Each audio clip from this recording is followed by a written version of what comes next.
Hey guys, welcome back to Woods Tree Farm. I'm Phil, and on our 43-acre farm in Central Virginia, we grow Christmas trees, flowers, and we sell a little bit of firewood. In today's video, I'm going to tell you about how I traveled 2,400 miles to save just 2 seconds. I just got back from the long drive up to Wisconsin where my Wolfridge log splitter was manufactured. I've had this splitter now for 2 years, over 2 years, and you guys that have followed along have seen how I've used that. When it first arrived, it didn't quite meet expectations, but after the initial kind of adjustment and break-in period, it has produced a lot of wood. It's made me a lot of money, has more than paid for itself a couple times over, and I took this splitter back up to Wolfridge so that it can get a little modification. And to tell us a little bit about it, here's Chris at Wolfridge.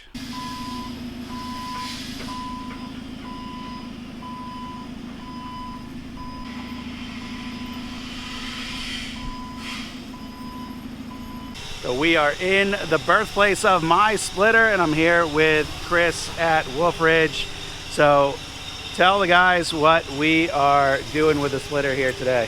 Yes, sir. We're gonna get Phil's machine switched out, updated to the new valves, the Prince valves that we use on our splitters currently. We had these Galtech valves. We thought they were going to be a really good fit for our machines, and we ended up having some problems with them and a little slower cycle times.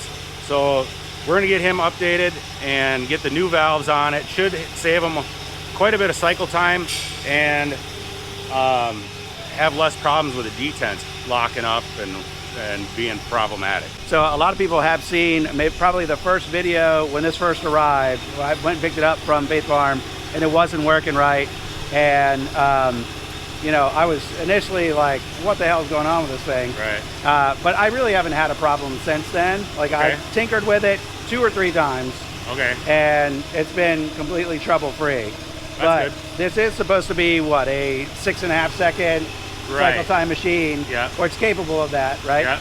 And this one's upwards of like 9, so yeah, looking forward to kind of that improved productivity. So this valve here, the passages internally are a lot smaller than what their prototypes were. Like, they made us the prototypes and the castings had more flow through them. And then we ordered 60 valves per month. And of course that, at the time, it was 8-month lead time for everything. And finally get them in, and they just weren't performing the way they should. So did some investigations. Here they changed the internals, and unfortunately then we were stuck with them. Like, we didn't have a choice. It was 8 months to get back to where we were, what we were having before. So it was a pretty tough time, and but glad to get you up here and get this thing fixed up. Chris, this is from 2021. I know since then, not only are you exclusively doing Prince valves now, the machine itself you've made some improvements to, some updates to. So talk a little bit about that. If somebody's looking at a 28C in today's market, what's different from my machine? Sure. So your machine, it was an option to have the auto cycle valve, an option to have the Magnum package and the electric start. Now all those things are included, and since we built yours, we switched from using an I-beam and reinforcing an I-beam to completely fabricating all the parts, so we have exact tolerances on the size of the beam and the straightness of everything. And then we also started building our own tanks in-house, and of course the Prince valves. We went to bronze slides instead of the plastic slides. So there's lots and lots of changes that have happened over the last few years, and I think we're making quite a bit better product. And we, continue to, product improvement is a big way of life here. So that's always good to keep making them better. So for those of us with the older machines, are any of those upgrades available for this, like the bronze slides, for example? Yeah, the bronze slides are a bolt-on option. Those are we have them on our website. They're a little more expensive than the plastic slides, of course, but the longevity of those bronze slides really outweighs the cost difference.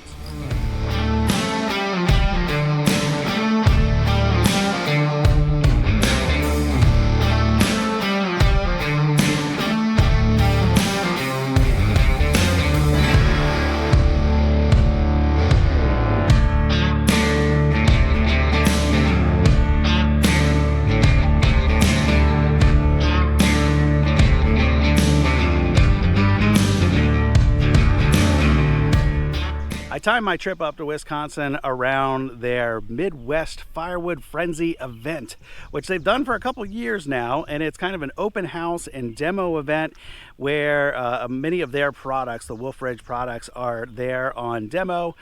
Steel also had a booth there, and there were a few other YouTubers and other people there with either equipment for sale or just there to be part of the event. And it was a great experience to be able to interact with all of those different people who are kind of like-minded people who just enjoy doing firewood just like I do. And if you ever get the opportunity to attend an open house event like that, whether it's from Wolfridge or from some other manufacturer, and you're interested in that kind of stuff, I would highly recommend going if you get the opportunity, because like I said, it's just a great opportunity to connect with other like-minded people, and you get to see some pretty cool equipment in use at the same time. So here I am back in Virginia. You can see we've got the new valves on there, the Prince valves, which are going to allow this machine to be a little faster than it was. I have not actually run any wood through this thing yet, so I'm anxious to get it off the trailer, cut up some wood, and see how it does.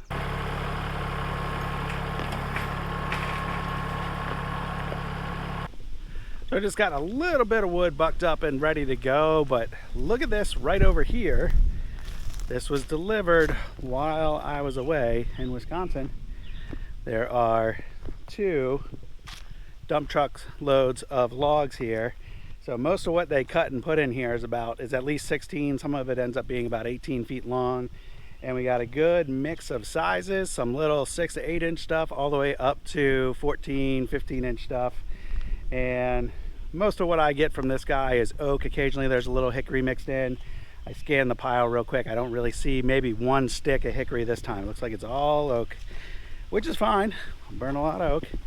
And I've got plenty of work to do there. I've mentioned on previous videos that I have a few logs from last year laying around still, and that's what's on the ground right here. We'll get that moving here real soon.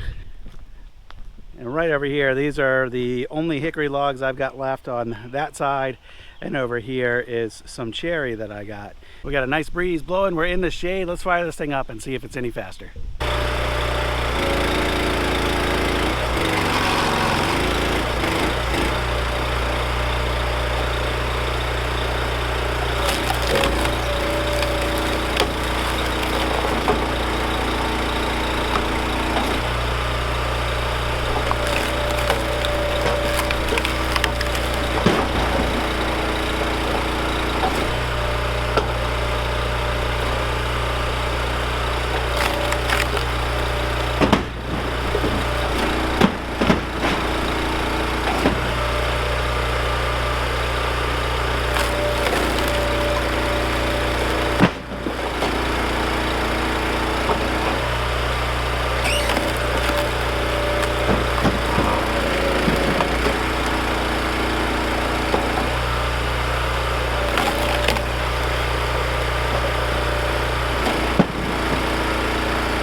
Well, the machine definitely feels faster. In no time flat, we filled half a crate full of wood, and now I need to buck up a little bit more before I split some more. But as I wrapped up, after the machine was warmed up, I did use a stopwatch and calculate the full return trip of the hydraulic ram here, and it came in around 8 seconds, which the machine used to be 9.5 pretty consistently. So we sped up a little bit, but we didn't get that full 2 seconds I was hoping for, but it's still faster. The only other thing, well, there's two things that I could do to try to speed up this machine. The first is something that was recommended by Chris Wolf, and that is the hydraulic pump that's on this machine could be replaced, could be upgraded. They apparently use some better pumps now than they did a few years ago, and that is one of the reasons why this machine, according to their website, is now capable of up to 6.5 seconds. It looks like how my machine's configured, it's not going to get there without upgrading that pump. The other thing that I can do, which would be extremely low cost and low effort, would be use some sort of stroke limiter on this. Since everything I cut is at 16 inches and this will do up to 24, by limiting that stroke, we can speed up the full cycle time through the length of which I need it to move. So that might be something I look into, and I will update you guys in a future video if I end up doing that. All right, so we gained a little bit of productivity with this machine with our 2,400 mile round trip effort to upgrade this thing. And now what I need to do more than anything in order to increase my productivity is just spend more time out here cutting and splitting. And that's what we get back to right now. So thanks for watching, guys. If you got any questions or comments, you leave those in this video's comment section, and I'll see you on the next one. Bye-bye.